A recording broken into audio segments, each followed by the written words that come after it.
Hello friends, welcome to A1IS. Today we'll start our ongoing current affairs series for science and technology जो upcoming BPSC mains है। उससे पहले हम एक important discussion करेंगे regarding our the previous topic. कल हमने पढ़ा था न्यूक्लियर एनर्जी मिशन के बारे में और एसएमआर के बारे में। क्यों हमने डिस्कस किया था, क्यों इतना फोकस किया था, हमें पता था कि ये दोनों टॉपिक, ये दोनों चीज़ बहुत इंपॉर्टेंट है क्योंकि बजट में डिस्कशंस किए गए थे। And what we are focusing in for the 2047, तो विकसित भारत के लिए दिस न्यूक्लियर एनर्जी सिक्योरिटी की बात करते हैं, सस्टेनेबिलिटी की बात करते हैं, अफोर्डेबिलिटी की बात करते हैं। Nuclear energy will play critical role. अब न्यूक्लियर एनर्जी में अब हमारा जो टारगेट है 100 गीगावाट, वो हम तभी पहुंच सकते हैं जब हम छोटे छोटे स्मॉल मॉड्यूलर रिएक्टर यूज करना शुरू करें, क्योंकि जो ट्रेडिशनल रिएक्टर्स होते हैं उसमें बहुत सारी दिक्कत है उसको बनाने में। The costing, the important international norms, हमारे पास वैसा संसाधन नहीं है, हमें सपोर्ट लेना पड़ता है फ्रॉम द कंट्री जो बहुत न्यूक्लियर एनर्जी को लेकर एडवांस है, यूएसए हो, फ्रांस हो, कनाडा हो, यहाँ तक रसिया हो। तो this all are the important challenges. For that reason Indian government trying and focus to build new small modular reactor जो आने वाले समय में थर्मल बेस्ड जो फ्यूल एनर्जी है हमारा, जो हमारा डिमांड सप्लाई को पूरा करती है, उसको रिप्लेस किया जाए। तो this is one of the important topic जो हमें पढ़ना है, समझना है, जो हमने डिस्कस किया था। The question is SMR have been proposed as a game changer for nuclear energy. Explain their advantages over traditional nuclear reactor. Discuss the feasibility of deploying SMR in India, considering technological, economic and regulatory factors. तो हमें discuss में ही बात किया था कि कुछ important challenges रहते हैं किसी भी न्यूक्लियर प्लांट को सेटअप करने का। अगर हम टेक्नोलॉजिकल की बात करें तो आपने पढ़ा होगा India is not the member of nuclear supplier group. उसमें भी कुछ इंपॉर्टेंट दिक्कत है क्योंकि हम नॉन प्रोलिफरेशन ट्रीटी को साइन नहीं किया, एनपीटी ट्रीटी में इंडिया मेंबर नहीं है, साइन नहीं किया है। तो जिसके कारण टेक्नोलॉजी ट्रांसफ़र की बात हो या फ्यूल की बात हो या न्यूक्लियर फ्यूल की बात हो, उसमें हमें हमेशा दिक्कत आता। तो टेक्नोलॉजिकल जो दिक्कत है वो दोनों तरीके से आ जाता है। एक जियो पॉलिटिकल दिक्कत है और कुछ इंटरनेशनल नॉर्म्स एंड कंडीशंस है जो भारत के फेवर में नहीं होता। तो टेक्नोलॉजिकल प्रॉब्लम तो हो रहा है एसएमआर कार्य, क्योंकि Bharat is not the developed country regarding the nuclear energy. तो हम उस फेज में है कि अभी हम सीख रहे हैं और नाउ वी आर ट्रांसफॉर्मिंग। साथ में ये भी नहीं है कि हम इतना भी बहुत बैक और लैग कर रहे हैं। आज के डेट में हम दूसरे कंट्री में जाके उनके न्यूक्लियर एनर्जी प्लांट सेटअप करते हैं। फॉर एग्जांपल बांग्लादेश में एनपीसीआईएल और रसिया ने मिलकर उनका न्यूक्लियर प्लांट सेटअप कर रहे हैं। तो this all are the important चीज जो आपने पढ़ा होगा। तो टेक्नोलॉजिकल फैक्टर भी एक इंपॉर्टेंट है, इकोनॉमिक क्योंकि बहुत कॉस्टिंग है, कुछ इंपॉर्टेंट रेडिएशन को लेकर लैंड चैलेंजेस, ये सब लैंड एक्विजिशन चैलेंजेस, ये भी सब इकोनॉमिक फैक्टर है। रेगुलेटरी की हम बात करें तो एनपीसीआईएल हो या civil liability nuclear damage act हो, ये सब भी रेगुलेटरी फैक्टर्स हो, और कुछ इंटरनेशनल नॉर्म्स एंड कंडीशन है, वो सब फैक्टर है। तो please try to this type of question, because ऐसे ही क्वेश्चन आएंगे मेंस में और आपको प्रैक्टिस करना है। डायरेक्ट नहीं आएगा व्हाट इज न्यूक्लियर एनर्जी और explain the type of nuclear energy, या what are the important energy sources और फॉसिल और नॉन फॉसिल फ्यूल के बारे में समझाए। तो थोड़ा सा क्वेश्चंस को समझिए, डिमांड समझिए और उस टाइप से प्रैक्टिस कीजिए। नाउ मूविंग फॉरवर्ड, उससे पहले हम एक इम्पॉर्टेंट अनाउंसमेंट करना चाहते हैं। The our institute A1IS launch new batch for BPSC जो स्टार्ट हो रहा है फ्रॉम 21 मार्च। और जो स्पेशल चीज़ है इस बैच को लेकर, जो हमारा फीस है, यहाँ पे एक डिस्काउंट रखा गया है and the fees is 20,000 only. तो बहुत अच्छे से हमारा एक इम्पॉर्टेंट मेंटरशिप, एक इम्पॉर्टेंट नर्चरिंग होता है, एक इम्पॉर्टेंट गाइडेंस होता है किसी भी बीपीएससी एस्पिरेंट्स को या यूपीएससी एस्पिरेंट्स को। और हम शुरू से साथ तक जुड़े रहते हैं। जो हमारा मोटो है, जो हमारा ऑब्जेक्टिव है, एडमिशन से सिलेक्शन तक का। तो प्लीज़ आपको लगे कि वी आर कैपेबल आपके सक्सेस में, आपके सिलेक्शन में, तो हम जरूर आप A1IS विजिट हो। The new batches for different medium, English का अलग है और हिंदी का अलग है। तो हिंदी मीडियम बैच जो शुरू होगा 21 मार्च से, उसका टाइमिंग है फ्रॉम 8 AM टू 11 AM, और इंग्लिश मीडियम बैच का जो टाइमिंग है फ्रॉम 11 AM टू जो 1:30 PM। अगर किसी भी चीज़ की जानकारी चाहिए तो please visit to our A1 IAS institute, और आप बिना फ्रीली आप कॉल कर सकते हैं, जो नंबर हमारा फ्लैश होते रहता है for the A1 IAS। Now moving forward, आज जो हम इंपॉर्टेंट टॉपिक पढ़ेंगे वो है आर्टिफिशियल इंटेलिजेंस। क्योंकि ये बहुत इंपॉर्टेंट टॉपिक इसलिए हो जाता है कि आप इसका जो इम्प्लीमेंटेशन है वो हर सेक्शंस में देख रहे होंगे। हमने इलेक्शंस में भी पढ़ा AI in elections, AI in governance, AI in international relations. Now we are moving to the theme of the artificial intelligence, science and tech. तो बहुत इंपॉर्टेंट टॉपिक है, और मुझे लग रहा विथ माय एक्सपीरियंस कि इन दिस ईयर जो BPSC 70 mains का आप एग्जाम लिखेंगे, आर्टिफिशियल इंटेलिजेंस को लेकर एक डायरेक्ट क्वेश्चन रहेगा, उसके एरियाज को लेकर, उसके इम्प्लीमेंटेशन को लेकर या उसके इनिशिएटिव्स को लेकर। तो आई होप अगेन कि आप इसके स्टैटिक पार्ट को जरूर पढ़े होंगे, थोड़ा बहुत हम उस पर डिस्कस करेंगे। AI in the global impact क्या दे रहा है, कुछ इंपॉर्टेंट इंडिया के इनिशिएटिव्स, हम सारा चीज आज चर्चा करेंगे। And the important India AI mission, वो बहुत इंपॉर्टेंट हो जाता। तो today this video will be totally focus on artificial intelligence. अब ये आर्टिफिशियल इंटेलिजेंस आप देखे होंगे बहुत चर्चा में इसलिए रहता है, this is one of the emerging technology, emerging technology, और बहुत इमर्जिंग टेक्नोलॉजी के साथ साथ में इसके कुछ इंपॉर्टेंट बेनिफिट्स भी हैं, तो कुछ इसके इंपॉर्टेंट ड्रॉबैक्स भी है। इसको लेकर ग्लोबली इस पे बहुत फोकस किया जा रहा है, डिस्कशंस किया जा रहा है कि इसके जो पॉजिटिव है या इसके जो नेगेटिव ड्रॉ उसको पे कैसे काम किया जाए। For India also initiated so many project, so many strategy regarding the artificial intelligence. तो आर्टिफिशियल इंटेलिजेंस होता क्या है? बेसिकली हम ऐसा इंटेलिजेंस डेवलप करना चाहते हैं through the help of machine और कंप्यूटर जो ह्यूमन इंटेलिजेंस के साथ एकदम सिमिलर हो। तो ह्यूमन इंटेलिजेंस का जो कैपेबिलिटीज है, जैसे रीजनिंग, परसेप्शन, डिसीजन मेकिंग, तरीके से गाइडेंस, तो ये सारा जो ह्यूमन इंटेलिजेंस है वो एक तरीके से आप सेम कर सकते हैं with the help of computer और मशीन और रोबोटिक्स। तो जो सिमुलेशन बना रहे हैं आप मशीन कंप्यूटर का ह्यूमन के साथ और उसके इंटेलिजेंस पे काम कर रहे हैं, उसी को आर्टिफिशियल इंटेलिजेंस कहते हैं इन द सिंपल लैंग्वेज। तो this is one of the important area where we have to discuss. अब आर्टिफिशियल इंटेलिजेंस होता क्या है ये हमने समझा। अब कितने तरीके के आर्टिफिशियल इंटेलिजेंस होते हैं, first we have to understand. अब आर्टिफिशियल इंटेलिजेंस की अगर आप बात करें तो आपको पता होगा इसको एक तरीके से कैटेगराइज किया गया था, deep learning, natural language processing, machine learning, neural network and computer vision. तो this all are the important areas जहां हमें समझना चाहिए कि ये सब फैक्टर्स होते क्या। अब मशीन लर्निंग को भी डिवाइड किया गया, supervise learning, under supervise learning, reinforcement learning and semi supervise learning. तो ये सब आपने स्टैटिक पार्ट में पढ़ा होगा आई होप, लेकिन थोड़ा सा हम एक डिस्कस करते हैं रिगार्डिंग द आर्टिफिशियल इंटेलिजेंस और इसके डीप लर्निंग, ये सब क्या होता है। जब हम मशीन लर्निंग की हम बात करते हैं तो आपको भी पता होगा, आप ईमेल हमेशा चेक करते हैं। Through the help of machine learning ऐसा लर्निंग हो जाता है कि उनको पास ऐसा कोड किए दिया हुआ रहता है, वैसा सेटअप किया रहता है कि उनको भी मालूम चल जाता है कि स्पैम कौन है, नॉर्मल ईमेल कौन है, या जो जेन्युइन ईमेल क्या है। तो उसको पॉइंट आउट कर देना भी एक तरीके से एग्जाम्पल है when we talk about the machine learning. तो मशीन को ऐसे तरीके ट्रेन कर दिया जाए, ऐसा इंटेलिजेंट बना दे, he can differentiate the original duplicate जो भी हमारे सराउंडिंग्स में होता है, जो ह्यूमन करता। आप ह्यूमन बींग है, आपको भी पता चल जाता है जब आप फोन यूज करते हैं कि ये स्पैम कॉल है या ये नॉर्मल कॉल है या जेन्युइन कॉल है। तो वैसे हम मशीन को ट्रेन करते हैं, इसी को हम कह रहे हैं machine learning with the example. When we talk about the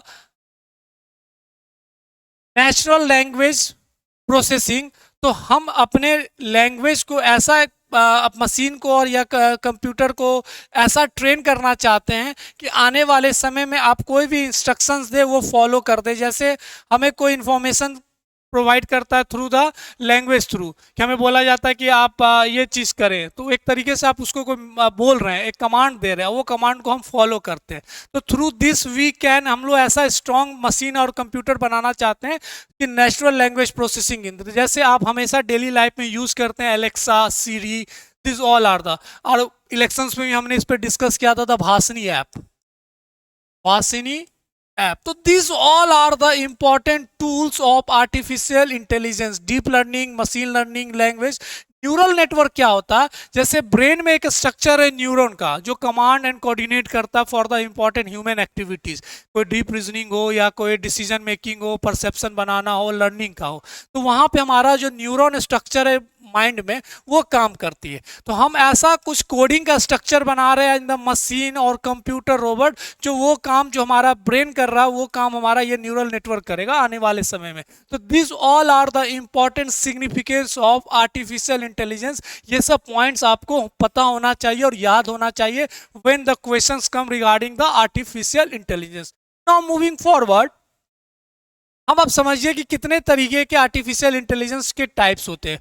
what is artificial intelligence के टाइप्स है जो हमने अभी डिस्कस किया। एक बताया आपको machine learning, using sample data to train computer program to recognise pattern based on algorithm. तो जो मैंने आपको स्पैम का एग्जांपल दिया इन द ईमेल्स, तो ऐसा करके प्रोग्राम बनाना। न्यूरल नेटवर्क का मैंने आपको अभी समझाया, computer system design to imitate the neurons in a brain. Natural language processing, the ability to understand speech as well as understand the analyzed document। तो ये भी एग्जांपल मैंने यहाँ एलेक्सा का, सीरी का आपको एग्जांपल समझाया। Robotics, machine that can assist people without actual human involvement. आपने देखा होगा हमारी जो प्रेसिडेंट हैं वो एक बैडमिंटन खेल रही थी, हमारे जो स्टार हैं बैडमिंटन प्लेयर उनके साथ। बहुत जगह आप ये भी देख रहे होंगे कि लोग अब रोबोट के साथ बैडमिंटन खेल रहे हैं या टेबल टेनिस खेल रहे हैं। तो this all are come under the artificial intelligence, robotics का हम यहाँ यूज़ कर रहे हैं। तो this what is artificial intelligence की हम जब बात करते हैं तो this all are categorise under machine learning, neural network, natural language processing. Now we, कितने टाइप के आर्टिफिशियल इंटेलिजेंस होते हैं। पहला होता है आर्टिफिशियल नैरो इंटेलिजेंस, इसको वीकर इंटेलिजेंस भी बोलते हैं। ये थोड़ा सा फर्स्ट फेज वाला है, तो इसे weaker intelligence, good intelligence and super intelligence. तो this all are the important area जहां हमें पढ़ना। जब आर्टिफिशियल नैरो इंटेलिजेंस की बात कर रहे हैं तो ये है स्टेज 1, जहां पे हम मशीन लर्निंग की बात कर रहे हैं, जो ऐसा एल्गोरिथम बनाना, कंप्यूटर प्रोग्राम बनाना जो फाइंड आउट कर सकता है कि क्या जेन्युइन है, क्या डुप्लीकेट है।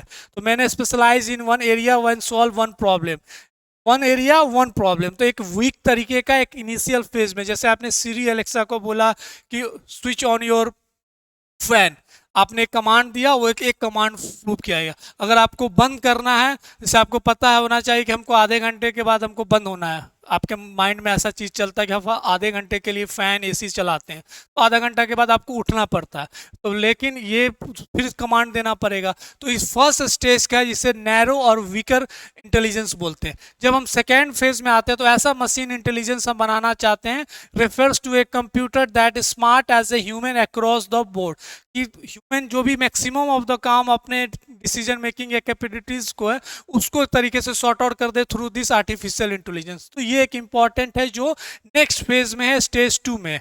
When we talk about the stage 3, this is the one of the final of the super artificial intelligence, जहां पे मशीन सारा चीज वो कर सकता है जो ह्यूमन बीइंग कर सकता है।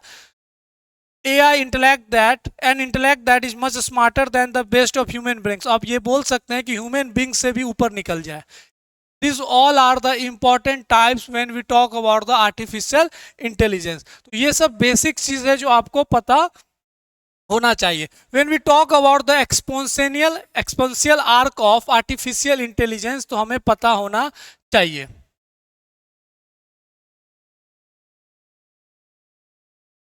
मैंने बात किया ये this all are the important. Chat GPT जो हम लोग अब यूज़ करते हैं, 2023 में GPT-4 है। आर्टिफिशियल इंटेलिजेंस जनरल वाला जो है वो 5 साल लगेगा यहाँ से, और after 10 years we reach to the artificial super intelligence, ऐसा इंटेलिजेंस बना दिया जाए जो ह्यूमन को एक तरीके से रिप्लेस कर दिया जाए। तो this is the exponential arc of artificial intelligence. एक समझाने के लिए, आपको समझने के लिए ये सब पॉइंट्स याद होना चाहिए when you write good type of answers, जिससे आपको अच्छे नंबर मिले। Now we moving to the important, जब हम इम्पैक्ट की बात करते हैं आर्टिफिशियल इंटेलिजेंस का, impact on global, impact of artificial globally अगर देखें तो इसका इम्पैक्ट बहुत ज़्यादा है। जैसे वी नो दैट आने वाले समय में 15 ट्रिलियन डॉलर, 15 ट्रिलियन डॉलर का इकोनॉमी बनने वाला है इन द 2030 तक। तो this is one of the important, 15 trillion dollar economy बनने वाला है 2030 में when we talk about artificial intelligence. तो इतना बड़ा इंपॉर्टेंट रोल प्ले करने वाला है वर्ल्ड इकोनॉमी में, और ये लगभग 14% ऑफ ग्लोबल जीडीपी है, 14% ऑफ ग्लोबल जीडीपी। तो this all are the important points, आपको पता होना चाहिए क्यों इतना चर्चा हो रहा है इम्पैक्ट ऑन द ग्लोबली या ग्लोबल की हम बात करें तो this all are the important. दूसरा, जो सस्टेनेबल डेवलपमेंट गोल्स है और टारगेट्स है, उस पर भी बहुत इम्पैक्ट होने वाला है यूजिंग द एआई। लगभग 79% ये पॉजिटिव इम्पैक्ट देने वाला है सस्टेनेबल डेवलपमेंट गोल्स और टारगेट्स पे। तो for that reason also, for the inclusive growth sustainable development, AI का इम्पैक्ट ग्लोबली बहुत ज़्यादा इंपॉर्टेंट है। कंट्रीज लाइक यूएसए और चाइना, उनके आने वाले समय पे जीडीपी पे इम्पैक्ट होगा दिस एआई। अगर हम यूएसए की बात करें तो लगभग 10% उनके जीडीपी पे इम्पैक्ट देगा, पॉजिटिव इम्पैक्ट, और इंक्रीज करेगा। अगर हम चाइना की बात करें तो लगभग 24%। तो किसी भी कंट्री की इकोनॉमी पे इम्पैक्ट हो या सस्टेनेबल ग्रोथ डेवलपमेंट की बात करो, एआई का बहुत इंपॉर्टेंट रोल होने वाला है। For that reason AI for all या ग्लोबल पार्टनरशिप की बात हो रही है, एआई की बात हो रही है, इतना क्यों ग्लोबली बात किया जा रहा है। These all are the important factor when we talk about the impact on global. This is the one of the important beginning, जब हम एक इंपॉर्टेंट डिस्कशन कर रहे हैं एआई को लेकर, types of AI, artificial intelligence होता क्या, ये सारा चीज। Now we move to the important topic, India and AI. India and AI. जब हम भारत और आर्टिफिशियल इंटेलिजेंस की बात करते हैं तो इसका कहानी शुरू होता from 2018। In the budget the government mandated NITI Aayog की आने वाले समय के लिए आप कुछ इंपॉर्टेंट स्ट्रेटजी बनाएं, और एक इंपॉर्टेंट आर्टिफिशियल इंटेलिजेंस क्या है, इसका इंपॉर्टेंट रिसोर्सेज क्या है, कैसे ये काम करेगा हमारे सेक्टर में, इसका क्या इंपॉर्टेंट बेनिफिट्स है, क्या दिक्कत है, चैलेंजेस है, ऑल आर डिसाइडेड। और उसके लिए एक इंपॉर्टेंट नीति आयोग को काम दिया गया इन द यूनियन बजट। तो 2018 में यूनियन बजट और central government given the task to the Niti Aayog. अब नीति आयोग ने इस चीज को स्टडी किया, इसको समझा, और 2019 में उन्होंने एक इंपॉर्टेंट, इन 2019 उन्होंने एक इंपॉर्टेंट कंसेप्ट दिया, या बोल सकते प्लेटफॉर्म दिया, जिसका नाम है एरावत। एरावत। अब ये एरावत प्लेटफॉर्म क्या है ये पहले समझिए। और उन्होंने कहा कि आने वाले समय में AI will play important role for the social reforms as well as inclusive growth. और कुछ इंपॉर्टेंट सेक्टर्स पे अगर हम काम करते हैं through the help of artificial intelligence, तो हमारा जो डेस्टिनेशन है, जो हमारा डॉक्यूमेंट है, विजन है, वो हम बहुत ईजिली अचीव कर सकते हैं। तो this all are the important initiatives, और you can say India and AI का क्या इंपॉर्टेंट स्ट्रेटेजी बना। तो NITI Aayog give the national mission for strategy, national mission, national mission for AI strategy. अब ये जो एआई एरावत क्या है, बेसिकली एरावत का अगर आप फुल फॉर्म देखिएगा, artificial intelligence analytics research analytics and knowledge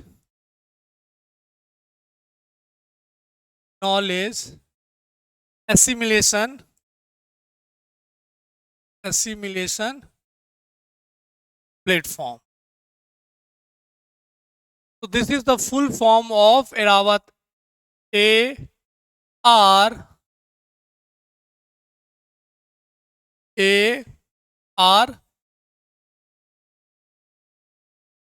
ये सब फुल फॉर्म है, ये सब होता है in this government. Full form पे और कुछ नामकरण पे ज़्यादा फोकस किया जाता है। This is all about the Airavat. तो दिस यू कैन से कि Airavat is one of the important strategy. आने वाले समय पे ये बहुत इंपॉर्टेंट रोल प्ले किया जाएगा। तो प्लीज़ जो हम अभी समझे हैं कि this is what is the India in AI, कि 2018 में government have given task to the Niti Aayog, 2019 में एरावत आया, उसके बाद the important discussion regarding the national mission for AI strategy और एरावत क्या है, ये सारा चीज़ है। एंड लास्ट जब नीति आयोग ने ये कहा, NITI Aayog explain that AI will help in social reforms and for inclusive growth.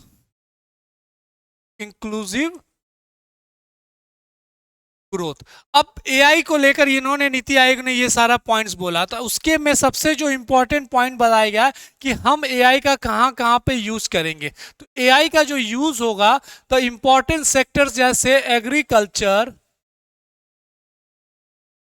दूसरा education, health care, fourth smart city, and fifth one transportation and mobility. This is one of the important structure or strategy given by NITI Aayog for AI. ये बहुत important topic हो जाता है, national strategy for AI, और AI का role कैसे inclusive growth में होगा और सोशल रिफॉर्म्स में होगा। तो अब एक एक को इंपॉर्टेंट पॉइंट्स है, आपको पूरे ये पांचों पॉइंट्स पता होना चाहिए कैसे कहाँ पे क्या यूज हो रहा है। Again I am saying this is very important topic. ये सारे पॉइंट्स आपको पता होना चाहिए। जो मैंने इंपॉर्टेंट डेटा दिया था इम्पैक्ट ऑन द ग्लोबली, वो सब पॉइंट्स आपको याद होना चाहिए। जब आर्टिफिशियल इंटेलिजेंस में आए तो इस टाइप के पॉइंट्स आप जरूर कंटेंट में लिखें। Now moving to the forward, कि आप एक एक पॉइंट को आप समझिए कि हेल्थ में कैसे एआई काम करेगा। What we are talking about the present use cases AI in India. तो एआई इन इंडिया की हम बात कर रहे थे agriculture, education, health care, smart cities infrastructure और मोबिलिटी एंड ट्रांसपोर्ट। तो this all are the 5 areas जहां पे AI inclusive growth, social development, social reforms की बात कर रहा है। नाउ मूविंग फॉरवर्ड, ये पहले हम देखते हैं कि एआई इन एग्रीकल्चर। अब एआई एग्रीकल्चर में कैसे काम करेगा। तो नेशनल जो नीति आयोग ने कहा कि पेस्ट कंट्रोल, ये सबसे बड़ा दिक्कत बना है एग्रीकल्चर में। द पेस्टिसाइड या जो भी इंपॉर्टेंट दिक्कत आ रही है फॉर द प्रोडक्टिविटी और इन्हांसमेंट ऑफ एग्रीकल्चर प्रोडक्ट, उसमें बहुत सबसे ज़्यादा दिक्कत आ रहा था पेस्ट कंट्रोलर ये सारा। उसमें AI बहुत इंपॉर्टेंट रोल प्ले करेगी। Image recognition technology identify and treat the various type of bugs and vermin. तो जो दिक्कत आ रहा है क्रॉप्स को, उसको इमेज रिकॉग्निशन से थ्रू हम सॉर्ट आउट कर सकते हैं और through the help of artificial intelligence. तो पेस्ट कंट्रोल एक पहला तरीका है। पुश क्रॉप यील्ड, अब क्रॉप यील्ड कैसे होगा। AI algorithm determine which breeds and condition which produced high yields. कहने का मतलब जो सॉइल फर्टिलिटी हो, सॉइल कार्ड हो, वहां पे हम AI यूज कर सकते हैं और वो हमारा क्रॉप यील्ड प्रोडक्टिविटी को बढ़ा सकता है। तो यहाँ पे AI एल्गोरिथम बहुत हेल्प करेगा। तो ये सब पॉइंट्स आपको याद रखने चाहिए फॉर द एग्रीकल्चर में हम AI का कैसे यूज कर सकते हैं। व्हेन वी सीजनल फोरकास्टिंग, ये भी है नेचुरल कैलामिटीज एक इंपॉर्टेंट फैक्टर हो जाता है फॉर द एग्रीकल्चर। तो वहां पे through this AI system create probability model for the seasonal forecasting, की बारिश होने वाला है या नहीं होने वाला, सूखा है या स्टॉर्म्स है या कोई भी वो चीज़ होने वाला। तो ये सब इंपॉर्टेंट फैक्टर्स है जहाँ पे AI एग्रीकल्चर में कैसे काम करेगा। Enhance of internet of things device data, ये डिवाइस मैनेजमेंट सिस्टम ट्रांसफॉर्मिंग, ये सारा में हेल्प करेगा। बेटर क्रॉप सिलेक्शन, ये अगेन दिस हेल्प। तो this all are the important points, आपको पूरा याद होना चाहिए। And this slide will be uploaded with video in evening जैसे आप पढ़ते हैं उसी समय ये वीडियो अपलोड कर दिया जाएगा, साथ में ये स्लाइड। तो ये सारे पॉइंट्स आप प्लीज़ याद रखिएगा जब आपसे पूछा जाएगा एआई का role in agriculture. Enhance better crop selection, chatbot for farmers, क्या दिक्कत आएगी उसके साथ आप चैटबॉट कर सकते हैं, वो एक तरीके से कस्टमर सर्विस हेल्प करेगा। तो this all are the important points when we talk about the agriculture. अब compound annual growth of AI in agriculture industry during, ये 4 साल का एक इंपॉर्टेंट है जहां पे हम 22.6% का ग्रोथ देख रहे हैं। Number of agriculture IO device by 2020 75 millions. Data points farm estimated to generate daily 4.1 million. तो this all are the important data जो आपको पता होना चाहिए, and this all are the areas. Now moving forward, agriculture के बाद हम health care की बात करें तो प्रिडिक्शन, एआई का जो रिपोर्ट पढ़िएगा national strategy for AI NITI Aayog के द्वारा, उन्होंने कैंसर का जो सबसे बड़ा इंपॉर्टेंट एआई का रोल बताया कि कैसे पहले ही डिटेक्ट हो जाएगा कि कुछ साल के बाद आपको या किसी भी पेशेंट को कैंसर हो सकता है। तो उसमें प्रिडिक्शन बहुत इंपॉर्टेंट रोल है, जिसको एक तरीके से आप बोल सकते हैं सर्टिफाई बाय टीएमसीएच, जो Tata memorial cancer hospital in Mumbai है, उन्होंने भी कहा कि एआई का बहुत इंपॉर्टेंट रोल है। The pattern recognition, prediction of risk factor and outcome, deterioration prediction, this will be help. तो ये सारे इंपॉर्टेंट पॉइंट्स हैं रिगार्डिंग द हेल्थ केयर में आप कैसे एआई के एल्गोरिथम मशीन लर्निंग यूज कर सकते हैं। दूसरा डायग्नोसिस की हम बात करते हैं, finding new diagnostic methods, biomarker, faster diagnosis, कि हम नया टेक्निक बता सकते हैं कि कैसे हम चीज़ को डायग्नोस कर सकते हैं। Public health, digital epidemiology, national screening programmes, cost effective, कहाँ पे क्या दिक्कत है सोसाइटी को लेकर, कंट्री के किस एरिया में क्या दिक्कत आने वाला है, through this AI algorithm we can say हमारे लिए बड़ा beneficial. Administration and operation, personalisation therapy, आपने देखा होगा अभी एक जगह इंदौर में एक डॉक्टर बैठ के मुंबई में बैठे बैठे वो एक सर्जरी कर रहे थे। तो this all are the robotics and AI technology enabled. आप बोल सकते हैं कि हेल्थ केयर में बहुत बड़ा इंपॉर्टेंट एक रिवॉल्यूशन आ रहा है जिसमें एआई बहुत इंपॉर्टेंट रोल प्ले करने वाला है। नाउ मूविंग फॉरवर्ड, कि हम जब एआई का जो रोल की बात कर रहे हैं तो अगेन एक तो ये था, और एक एजुकेशन सिस्टम में भी बहुत इंपॉर्टेंट रोल होने वाला है। जॉब्स एंड एम्प्लॉयमेंट की बात करें वहाँ भी बहुत इंपॉर्टेंट रोल प्ले कर रहा है। तो impact on jobs and employment, 2 million jobs भी added by through this AI. तो this all are the important point, slide को पढ़िएगा। Again this is very important topic regarding artificial intelligence. तो this all are the important one जो हमें पढ़ना। Now we moving important challenges, अब हम challenges की बात करेंगे, then we move forward the important initiatives taken by Indian government regarding AI. जब चैलेंजेस की बात करेंगे तो आपको ही पता कुछ इंपॉर्टेंट चैलेंजेस हैं जो बेसिक्स बने हुए हैं, इसमें ज़्यादा कुछ इंपॉर्टेंट है। लैक ऑफ ट्रेंड प्रोफेशनल्स, तो ये बात सच्चाई है कि अभी तो हम सीख ही रहे हैं एआई को लेकर, तो हमारे पास उतने ट्रेंड और स्किल्ड प्रोफेशनल्स तो नहीं है। तो ये भी एक इम्पॉर्टेंट चैलेंजेस बन सकता है। जो सबसे इम्पॉर्टेंट चीज़ है प्राइवेसी और डाटा सिक्योरिटी की बात की है, प्राइवेसी एंड डेटा सिक्योरिटी की बात की है, तो ये भी एक इम्पॉर्टेंट कंसर्न बना हुआ है और एक इम्पॉर्टेंट चैलेंजेस बना है। The third important point regarding the growing instances of misuse, growing instances of misuse, and next regulatory framework,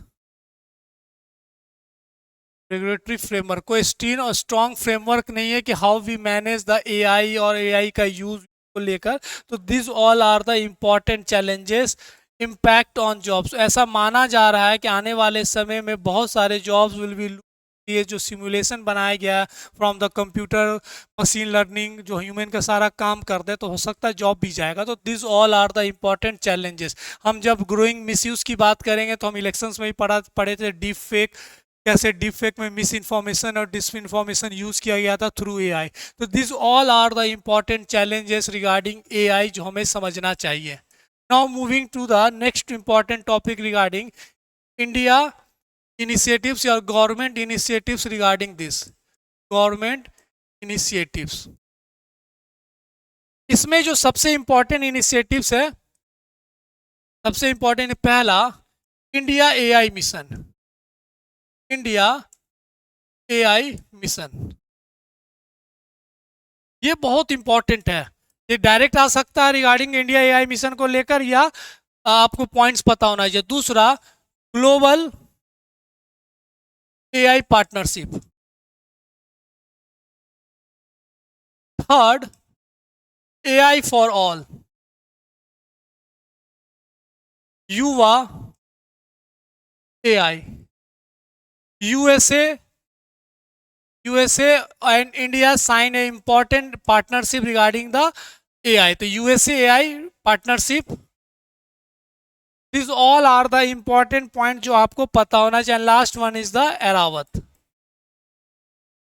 ये सब हमने डिस्कस किया, इसमें ज़्यादा नहीं है. ग्लोबल एआई पार्टनरशिप, अभी भी प्राइम मिनिस्टर विजिट किए थे फ्रांस, वहाँ पे जाके इंपॉर्टेंट चर्चा हुआ सस्टेनेबल इसका सही यूज़ को लेकर. इससे पहले भी सियोल में भी हुआ है, न्यू दिल्ली G20 समिट में, साथ में global partnership for artificial intelligence. तो ये सारे पॉइंट्स आपको पता होना चाहिए.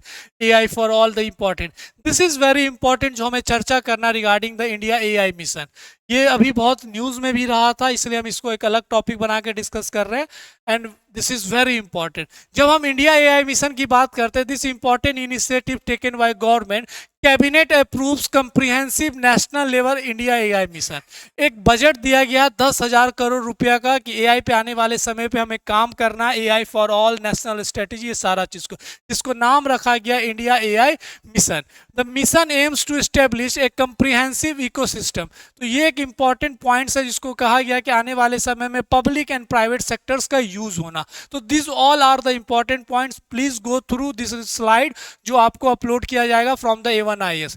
To be implemented by India AI independent business division under digital India corporation. तो एक इंडिया AI जो मिशन है वो कैसे मैनेज होगा, कैसे उसका रेगुलेटरी फ्रेमवर्क बनेगा, इंडिपेंडेंट बिजनेस डिवीजन, जहां पे हम प्राइवेट पब्लिक पार्टनरशिप की बात कर रहे हैं. और मिशन हैविंग 7 कंपोनेंट्स. तो पहला, दूसरा, third, fourth, fifth, six, seven. तो ये 5-7 इंपॉर्टेंट कंपोनेंट्स है regarding this India AI mission. पहला, कंप्यूट कैपेसिटी की बात कर रहे हैं.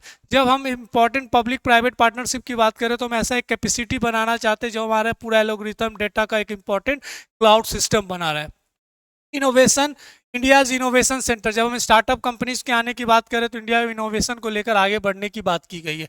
India data set platform, data ही सबसे इंपॉर्टेंट रोल है जिसमें इनोवेशन की बात की गई. AI development initiative, future skills की बात की है. स्टार्टअप फाइनेंसिंग, जो फंड क्राइसिस हो, इसमें बहुत रिसर्च एंड डेवलपमेंट का काम है, तो फाइनेंसिंग की दिक्कत ना हो.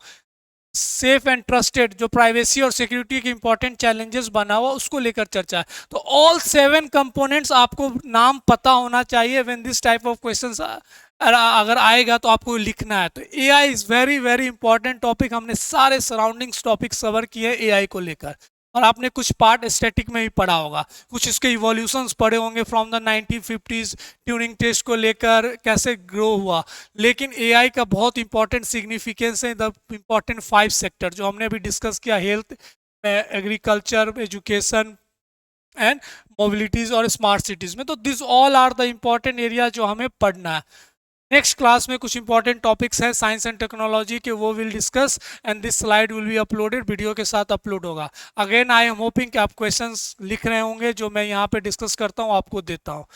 ठीक है, तो अच्छे से पढ़िए. फिर मिलते हैं हम नेक्स्ट वीडियो में. Thank you.